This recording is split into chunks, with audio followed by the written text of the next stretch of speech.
Good morning. I'm Alan Cantor. My pronouns are he and him, and I am a member of this congregation and a worship associate here at the Unitarian Universalist Area Church at First Parish in Sherburne. Now let's begin our sacred worship service this morning by taking a deep breath in and letting it out. Welcome to this house of worship. May you feel welcome here and be held in the presence of the holy. May you find nourishment here to fill your deepest hungers. May you feel the warmth of this community surrounding you, holding you, healing you. May you reflect on the mystery that surrounds us and share blessings for the great mystery that lies ahead. The worship space created here is sacred. Let us see the sacred in each other. We are a community, a human family, worn and broken and healing and hoping. Bring all that you are and all that you love and rest a while. May we find peace in our presence here together. Welcome.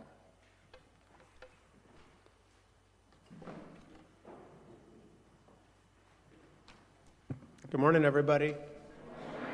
My name is Reverend Nathan Dieter, and I'm privileged to be one of your ministers.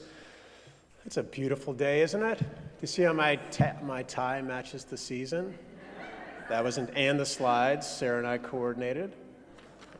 First of all, we're going to wave good morning to those of us who are watching from afar on our screen. Good morning, everybody. We have just a few announcements as usual. First is we're always encourage us to bring flowers. These are amazing. I handpicked these all from my garden.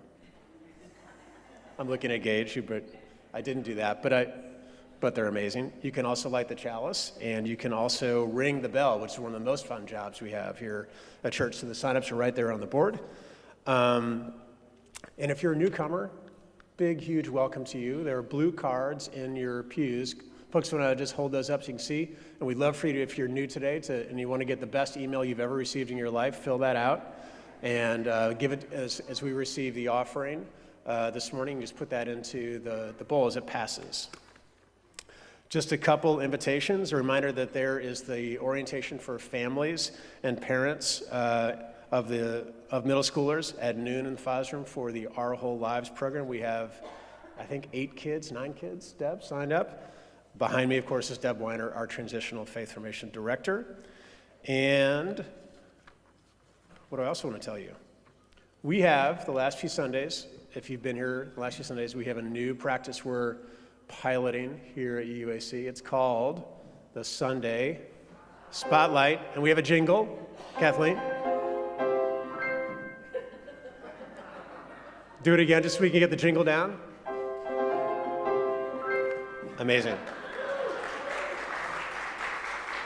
So what the Sunday Spotlight is all about is helping us to highlight a simple, easy way that we can share our love with the world in the communities that we live in.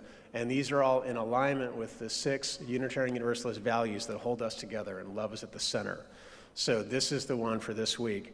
This celebrates our value of pluralism, which is kind of a weird word, but simply it means that we are all sacred people, all sacred beings. We are diverse in culture, experience, and conviction. And so our Sunday Spotlight for this week is to come to the Natick Praying Indian Powwow, which is going to be next Saturday, September 27th at 12 to 5 at the Coquitlam State Park in Natick. And the Natick Praying Indians are folks that we've been working with. They have a long history in our community, and it's an awesome event. I've been to a couple of these before. It is next Saturday from 1 until 5. And Kathleen, just do the spotlight jingle again so we get the vibe. Because there's brain science that says the more you align music with announcements, people remember more, okay? It is true, Tim. It is true. Friends, thank you so much. I invite us to say a warm welcome to somebody you have not said to this morning. Yeah, I'm gonna do it.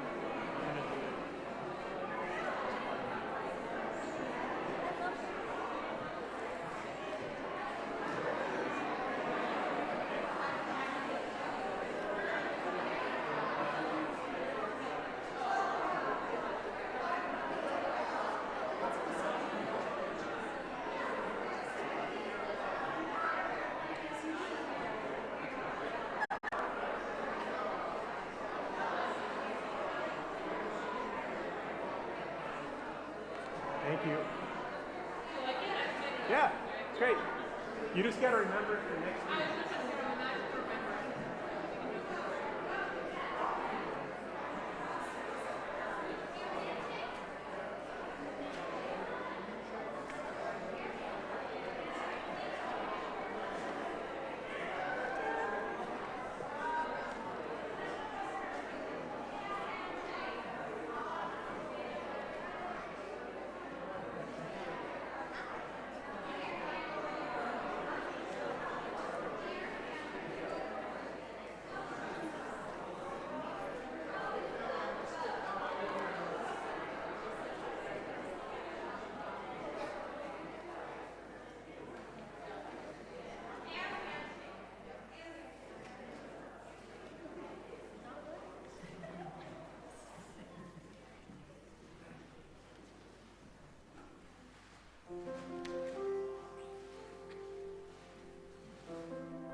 Friends, please say with me our opening words from Ben's soul. We feel the season turning.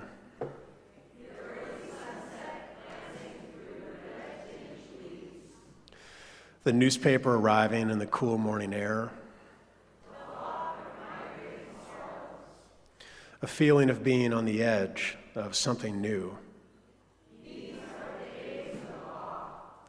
A time to welcome a new year and a time to make the old year right before we lay it in its place on the shelf of our memories. We bless the braided bread and eat. We dip apples in honey and savor their sweetness.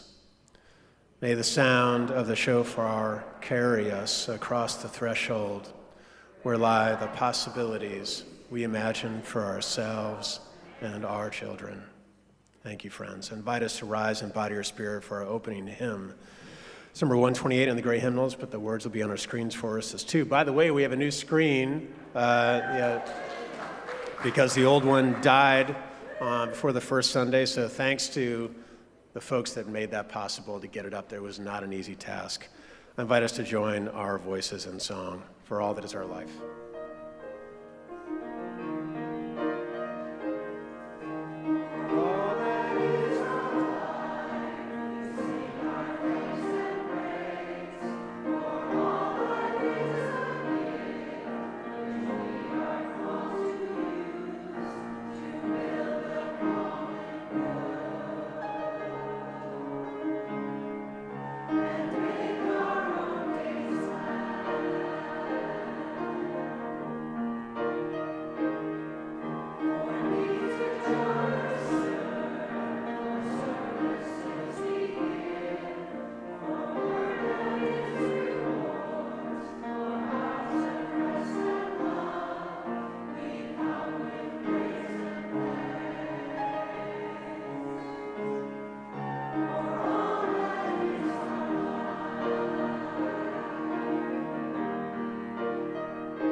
Please remain standing for a chalice lighting. I'd like to invite Elizabeth Bilodeau to come up.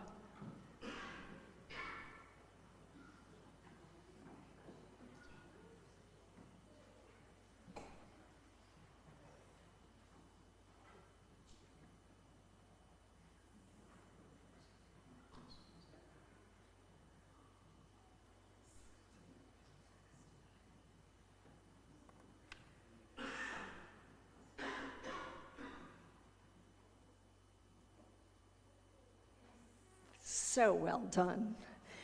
Please join in our covenant. The words are on the screen. Love is the spirit of this church, and service is law. This is our great covenant, to dwell together in peace, to seek the truth in love, and to help one another.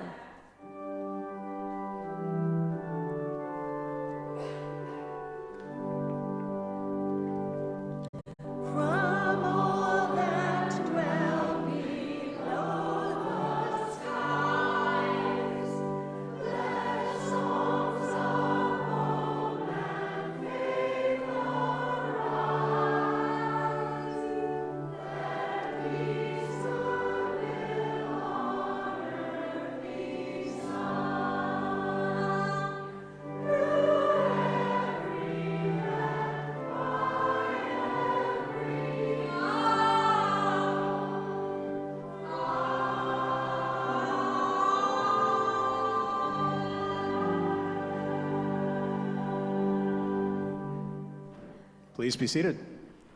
And I would love to invite any young people who'd like to come forward for our Wonderbox time. Young people at heart, too. I know there's some of us who are still young at heart. Kevin.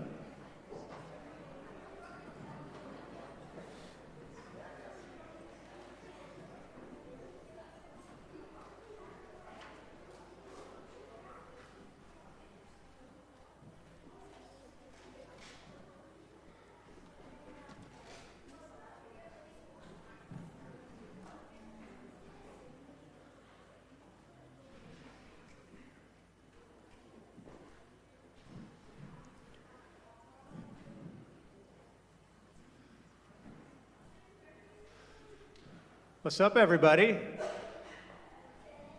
Yeah? You're good? Are you good? Are you good? You're doing great today? That's good to know. How are you doing? How you doing? Yeah? No one's asking me how I'm doing. I'm good. I'm doing good. I'm doing good. So, I need somebody to open the Wonderbox for me. There, first hand, go for it.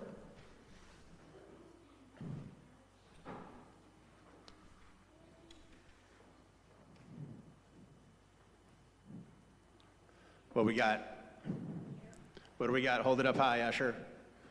It's a mirror. Awesome.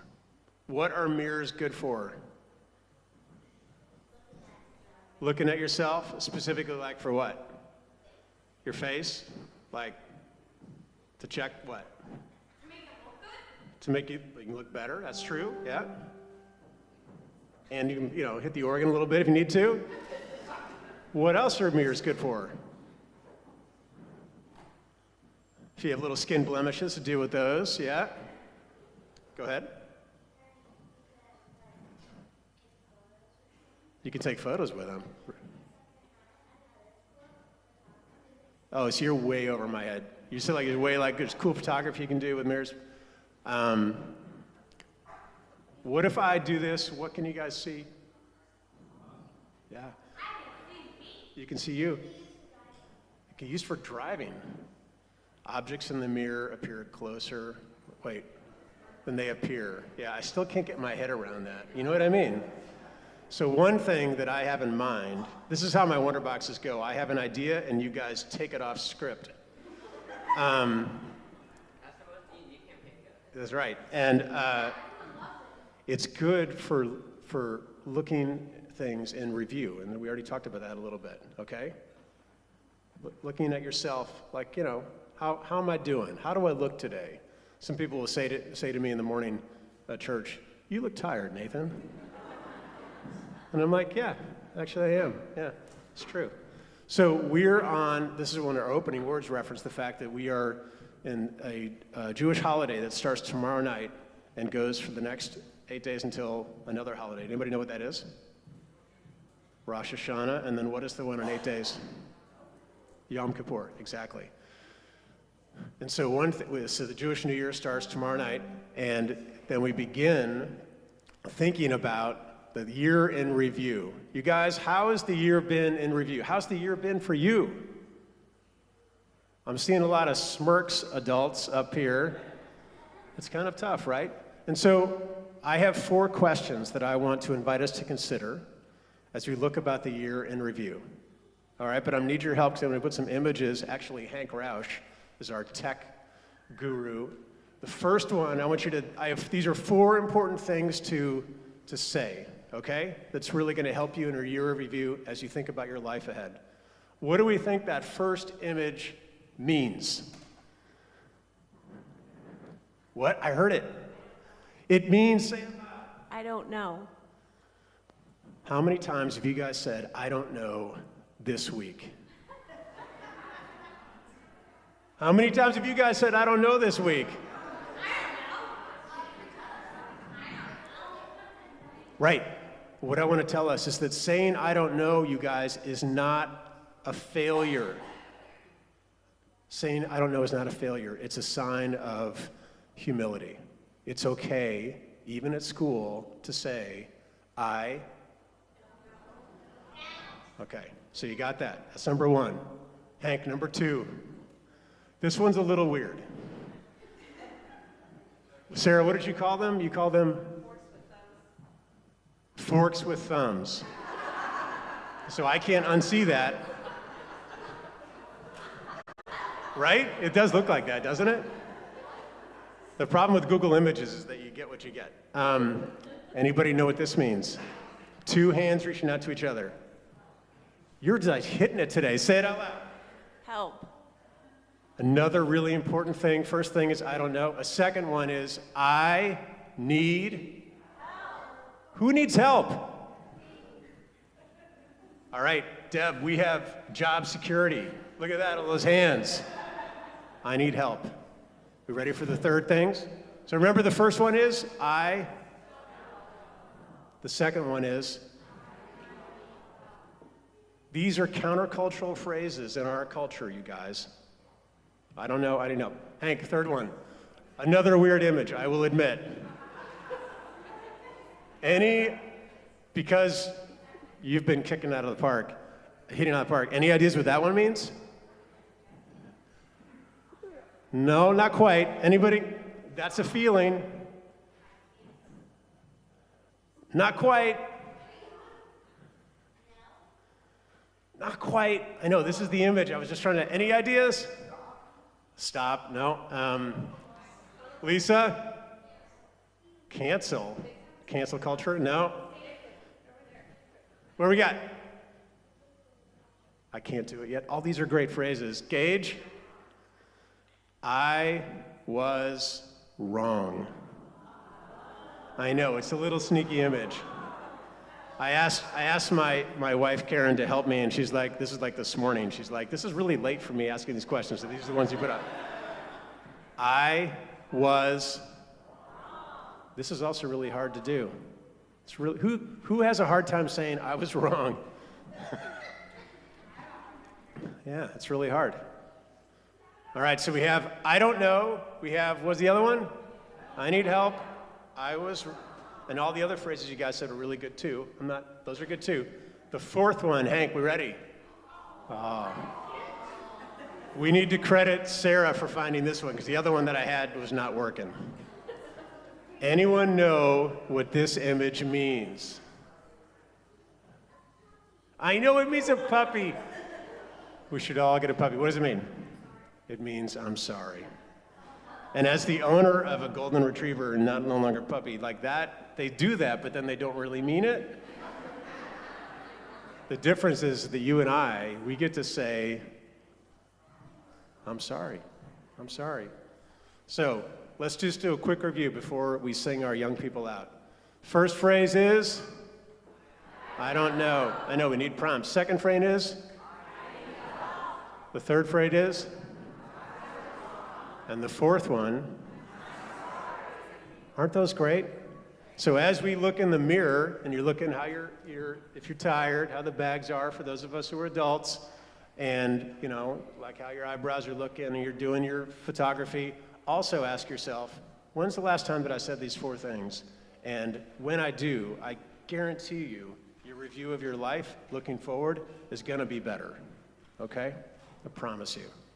So if you weren't here last week, we have a new song that we're gonna sing our young people out. Before we do that though, I'm feeling very chatty today, Deb. Have you noticed? We are about to dismiss our young people to faith formation classes. We are still in need of a couple more teachers. Now I know you've heard all of us in leadership ask for teachers all the time.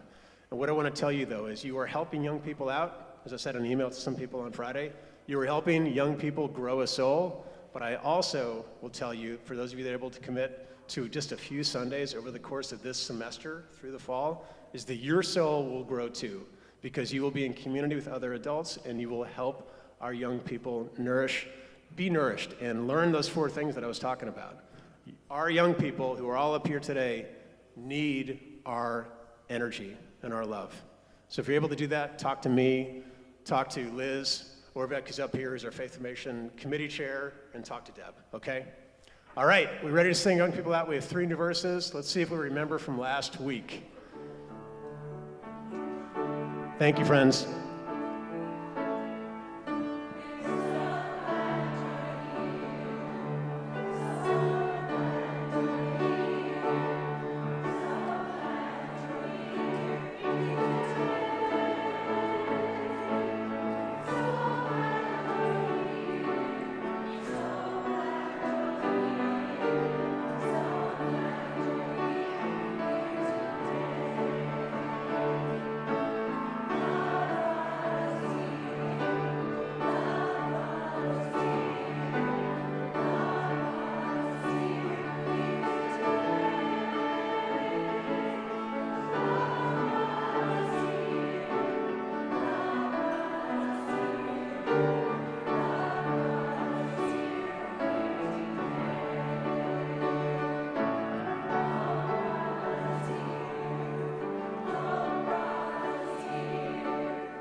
Friends, let's take a breath together.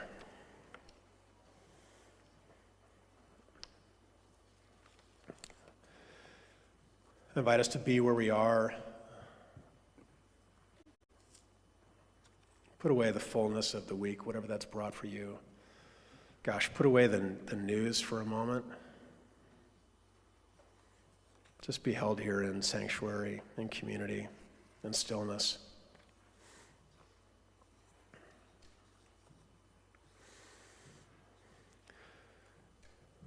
I invite us to enter into our time of meditation and prayer with our prayer hymn for this month of September. There is a river flowing in my soul. The words will be for us on our screens.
Over the days and the week of our lives, we inevitably, as we look in the mirror or are driving somewhere, or look out on the beautiful fall landscape here in September of 25, we think of loved ones that we're worried about.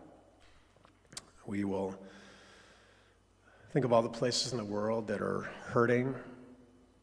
And of course, if we have enough time, we're also, I hope, holding a gratitude or two for things that we don't have to earn in order to receive. Here in this community, we call these prayers. A reminder that prayers don't necessarily change things, but prayer changes people, and people change things.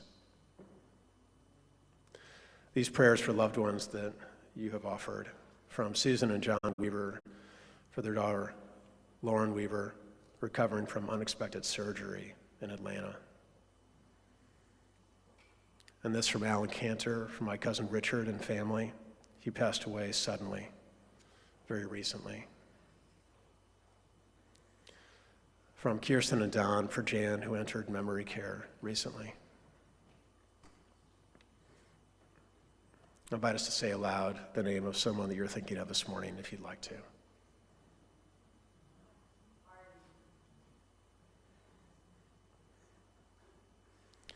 For all these names, we light a candle. I invite us to look out our clear windows on this beautiful morning. These windows reminding us not to seek sanctuary from the world, but for the world. Our prayers this morning for the communities that we live in go to Gaza, particularly the young people, all those who are suffering from famine, to the continued war in Ukraine, planes just flying from Russia this weekend.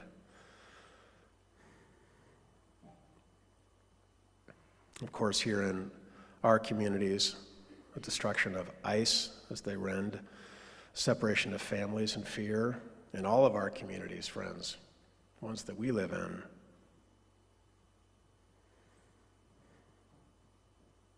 And simply for our country that is suffering so much polarization and division and anger. We light a candle for all of that.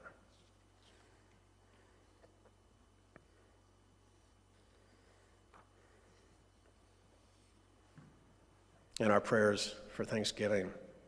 How about some birthday recognitions, yeah? From Mike Zarin, happy birthday to worship associate and senior youth group member and his daughter, Hannah, who turned 18 this past Tuesday. And then Mike throws in a math reference, of course. It says 3 squares day, 9/16/25. I don't even know what that means. And happy birthday to Rosie.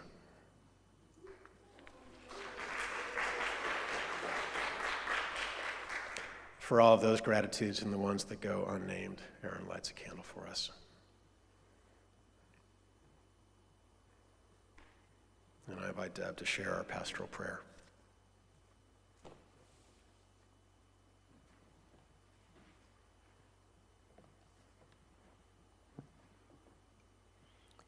Dear ones, for this moment, know only that you are loved, that you are safe and whole and loved. Know that you belong here among us, here upon this earth, in your body. However tired or broken your heart may be, whatever fear, disappointment, anger you carry, for this hour, know that you are not alone. Feel the presence of others surrounding you, breathing beside you, with you. discovering together the way our voices rise and fall together in harmony and in hope. Let us rest for a moment now in the quiet.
This reading is responsive, and the response is sung.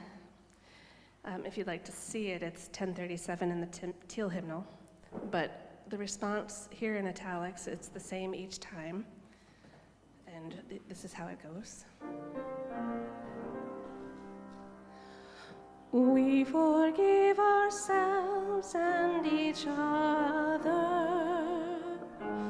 We begin again in love. Let's all sing that together. We forgive ourselves and each other. We begin again in love. for remaining silent when a single voice would have made a difference. We forgive ourselves and each other. We begin again in love. For each time that our fears have made us rigid and inaccessible. We forgive ourselves and each other. We begin again in love. For each time that we have struck out in anger without just cause. Forgive ourselves and each other. We begin again in love. For each time that our greed has blinded us to the needs of others. Forgive ourselves and each other. We begin again in love.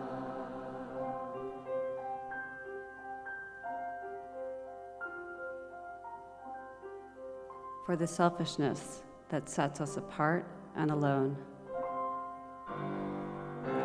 Forgive ourselves and each other.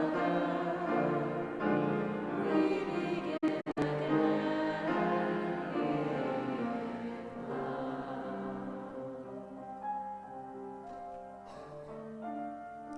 For falling short of the admonitions of the Spirit. Forgive ourselves and each other. We begin again in love.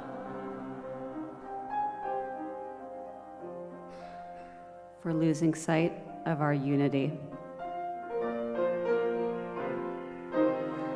Forgive ourselves and each other.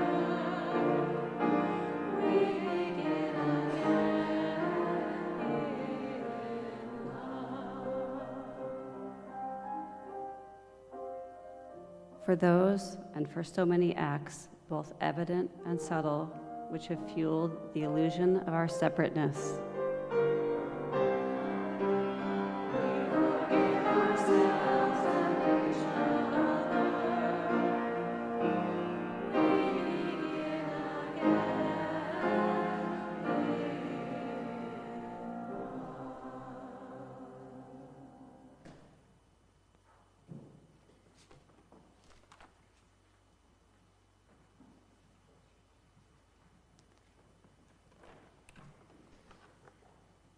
Friends, every week we collect an offering and we give it all away to support an organization that lives out our values of love, service, justice, and peace. We're able to give 100% of our offering thanks to your pledges to our congregation, which keeps us going. And this week, we're collecting an offering for the World Central Kitchen. Now, you may not know that I am a trained chef with a catering business on the side. And my husband teases me about offering food ministry, but I can tell you that offering healthy food, particularly in times of stress or destruction, truly is a ministry of love. World Central Kitchen, created by Chef Jose Andres, is working now in Gaza, in the Caribbean, and Guatemala, and in other parts of the world struggling with disaster to offer sustenance. Your support will help them continue this mission, so please be generous as you are able. You can make an offering by scanning the QR code on the screen. I love that, it's magic. Or in your pews, or by giving cash or a check as the baskets come around, and we thank you for your generosity.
Tomorrow night, the days of awe begin.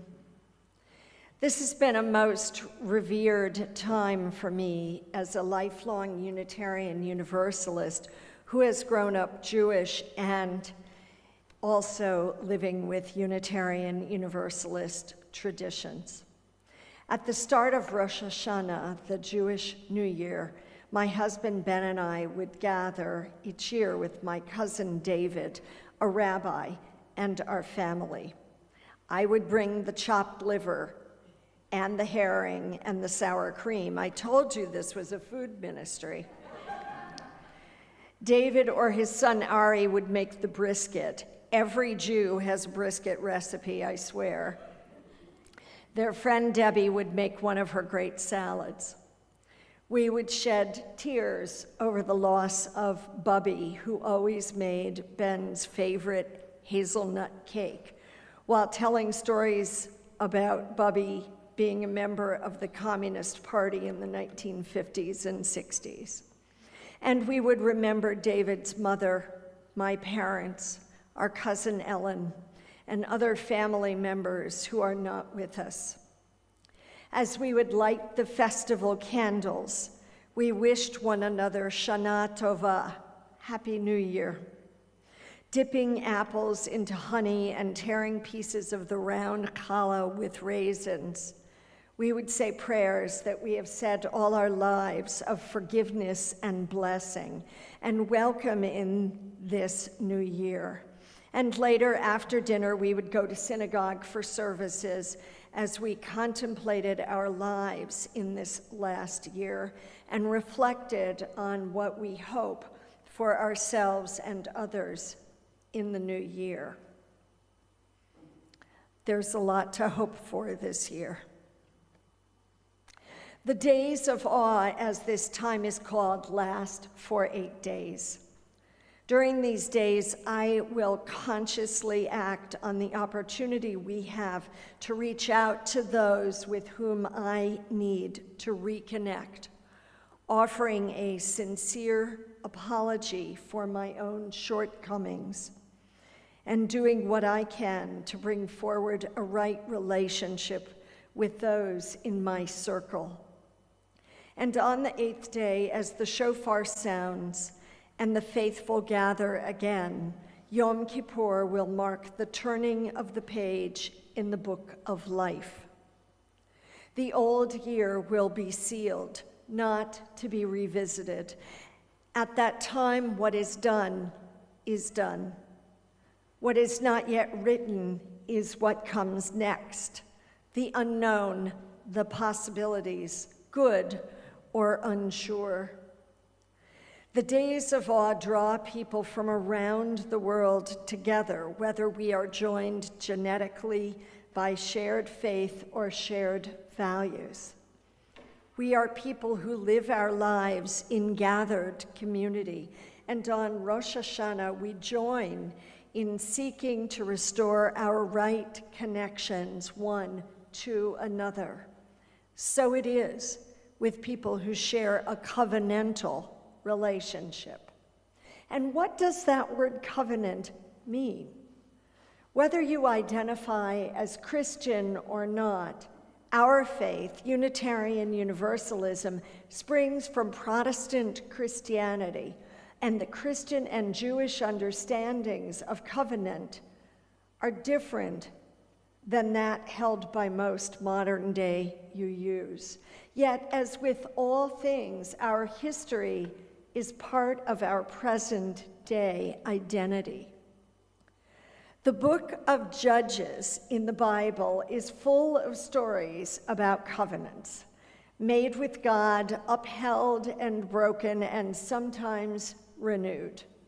As an example, many of you will know a little bit about the story of Samson and Delilah from the Bible. The story of Samson tells us that he was dedicated to a group called the Nazarites. A Nazarite was someone who voluntarily took a vow of being faithful to God, which required them, among other things, to not drink strong drinks or cut their hair. All seemed well and good as long as Samson was faithful to that covenant. Then God filled him with strength, and there was literally nothing that could overpower him. Now, Samson was an impressive character. He is said to have pulled a lion apart with his bare hands, killed 1,000 men at one time with only the jawbone of a donkey for a weapon, believe it or not, pulled up the gates of the city of Gaza and carried them on his shoulders to the top of a mountain, and so on. Don't you love stories like that? Because of the power he had, the Philistines, Israel's enemies, who at that time had dominated them, were always out to kill Samson. But no matter what they tried, Samson was undefeatable. That is, until he was unfaithful to his covenant with God. In a moment of weakness, Samson revealed the secret of his strength to Delilah, a Philistine woman with whom he was smitten. And in that moment, he was defeated as Delilah betrayed his confidence. The Philistines shaved his hair as he slept and were finally able to take him prisoner. When he woke up, he still thought he would be able to overpower them, but having broken his covenant with God, the Lord, and with it Samson's strength, had departed from him. By the way, if you want a reminder about this story, listen to Leonard Cohen's amazing song, Hallelujah. Now Samson was just like any ordinary man. In other words, the power, call it magic or call it empowered by the strength of his commitment to God, was gone. Now, I share this tale not to encourage you to be like Samson around haircuts or strong beverages, although heck, maybe those are good things for you to think about, but to share that story, which illustrates to us the power of people being bound by covenant. The idea of belonging is absolutely central to our faith and to our connections here as a community at UUAC. The covenant that we speak each Sunday really is an affirmation of faith, which is drawn from our Protestant Christian forebears, and it calls us together as faithful people who gather here. We say this: love is the spirit of this church, and service its law. This is our great covenant, to dwell together in peace, to seek truth in love, and to help one another. But in the most contemporary of senses, covenant is really a way of answering the question, how shall we be with one another? And it turns out that covenant is the basis for almost all relationships in Unitarian Universalism. It puts a premium on relationships and values the community over the individual. We join together to respect the value of every person, but not of every behavior, because as a community, we must uphold the commitments we share with one another. That is where covenant comes in. Now, these kinds of commitments aren't made by a few people, but by many. They need honest input and the understanding that the covenant written is a living, breathing articulation of our commitment. It evolves. Imperfection, which is a part of all of us, is accepted and met with love. And perhaps most significantly, when we fall out of covenant with one another, there must be a way back into community, to be invited back and welcomed back with love and with respect. We are human, after all. We will disagree, and we will not always think in the same ways. But in community, we must find ways to be together with care, to acknowledge when we have made mistakes, and then to begin again in love.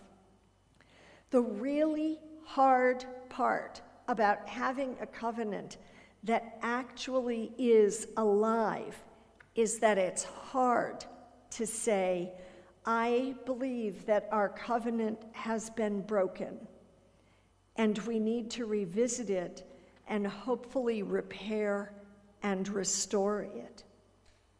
But without that commitment, we've only written words on paper or in the air, and they hold no more weight than a helium balloon. So covenants and commitments to one another to restore right relationship, such as we face now in the days of awe, take real effort on the part of all of us. As the Reverend Victoria Safford writes, the task is not to patch things up, smooth things over, reach a compromise, or sweep mistakes and uneasy memories under the rug. The task is not to feel better. The task is ownership. The goal is truth for its own redemptive sake. I did this. I said this to you, and it was wrong. I neglected this. I botched this. I betrayed you thusly. I demeaned you, whether you ever knew it or not. This is the truth in which both of us are living, and I ask you to forgive me. Safford continues, imagine how many deep breaths you would need to take. Imagine how many doors you'd have to knock on, how many phone calls you'd have to make, how many letters, how many lunches and coffees, how many awkward moments with your children and your parents and with strangers. Awkward is irrelevant. The task is not about comfort. It is about truth, about wholeness and holiness, restoration. We are here in this new church year with different people standing in the pulpit and newcomers walking in the door. There are these relationships to be built, new and perhaps renewed as well. How many times have you realized that there's someone in your life who you don't really like?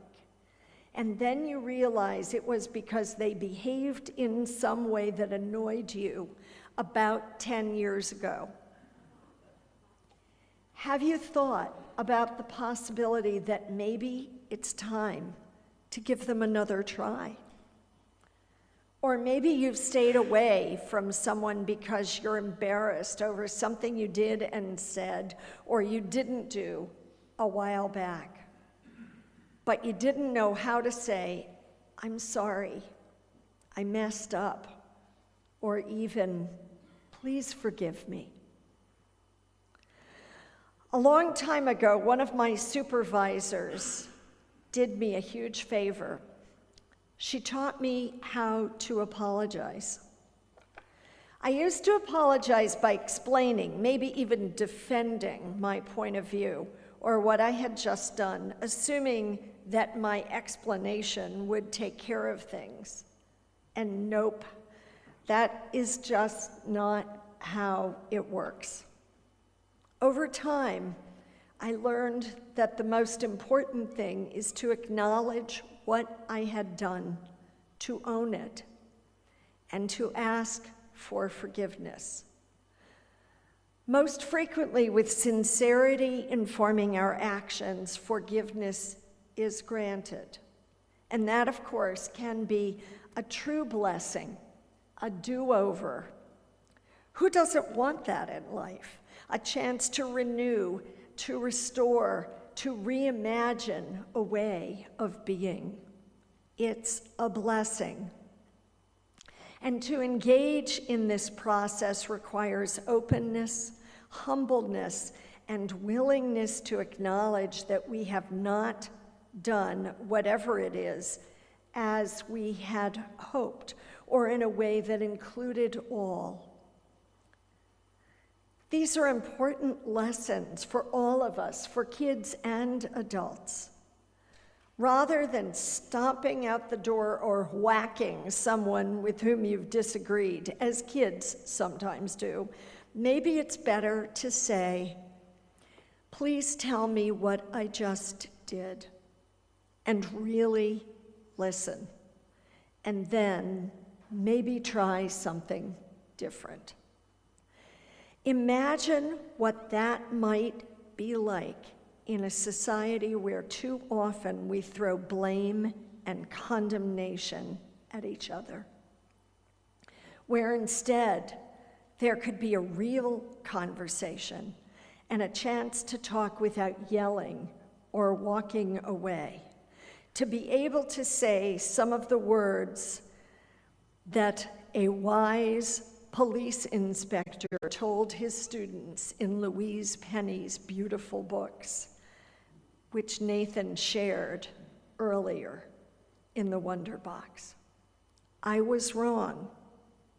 I need help. I don't know. I'm sorry.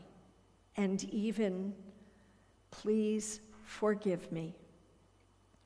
And to really mean it. Whether you celebrate the days of awe or not, I want to suggest that for all of us, this can be a time of beginning again. We have that opportunity here and now with new faces, a fresh start to our lives together as a community, and together as we embrace the power of love and kindness. With your engagement and involvement, I hope we can explore these possibilities more this year and share them with our children and our youth. So what's next? Well, here we are, looking toward tomorrow, a day when, as shadows fall, we might choose to dip apples into honey and say the words Shana Tova, the wish for one another of a sweet new year. What a blessing it would be to be a people of true covenant, to nourish our gathering and our belonging together. The sage Rumi once said, "Out there beyond right doing and wrongdoing, there is a field. I'll meet you there." Friends, will you come to the field? Let us gather there to consider this time of opportunity and challenge together. There will be apples and honey, and with grace, loving arms to embrace us all. And may this new year of challenge and promise be sweet. Shana Tova. I invite you now to rise in body or spirit and join in singing our closing hymn, Filled with Loving Kindness, number 1031 in your teal book, words also on the screen.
Friends, as we close out our service, let me warmly invite you to our coffee hour downstairs, available via the stairs in this direction or the elevator in that one.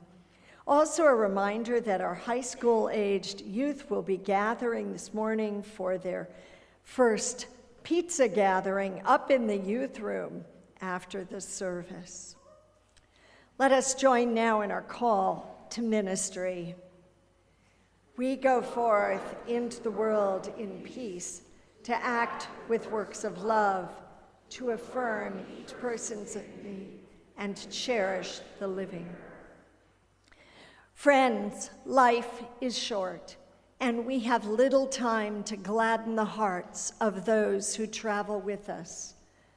So I pray you be swift to love and hasten to be kind. Amen, and blessed be.